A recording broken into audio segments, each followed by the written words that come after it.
Friends இது டே 34 என்னுடைய weight loss டயட்டில் என்ன சாப்பிட்டேன்னு இந்த வீடியோவில் பார்க்கலாம். வெயிட் லாஸ் ஸ்ட்ரக் ஆன மாதிரி இருக்கேன்னு சொல்லிட்டு அன்றைக்கி எக் டயட் பார்க்கலான்னு யூடியூப்பில் நிறைய வீடியோஸ் பார்த்துட்டு இருந்தேன்.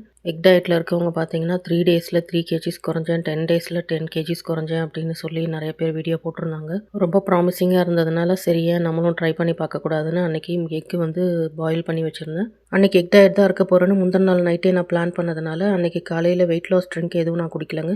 டைரெக்டாக பிரேக்ஃபாஸ்ட் போயிட்டேன். மார்னிங் பிரேக்ஃபாஸ்ட்டுக்கு பார்த்தீங்கன்னா ஒரு க்ரீன் டீயோட 3 பாயில்டு எக் எடுத்திருந்தேன். எக்கு அப்படியே சாப்பிட கஷ்டமாக இருக்குன்னு சொல்லிட்டு லைட்டாக சால்ட் அண்ட் பெப்பர் போட்டு வச்சுருந்தேன். எந்த ஃபார்மில் எக்கு கொடுத்தாலும் எனக்கும் என் ஃபேமிலிக்கும் ரொம்ப பிடிக்கும். ஆனால் 3 பாயில்டு எக் ஒரே டைமில் சாப்பிட்ணுங்கிறது ரொம்பவே எனக்கு கஷ்டமாக தான் இருந்தது. 3 எக்கில் 3 பீஸ் சாப்பிட்டு முடிக்கிறதுக்குள்ளேயே அந்த யோக்கோட ஸ்மெல்லு வந்து ரொம்ப ஒரு ஓவர் பவரிங்காக இருந்தது.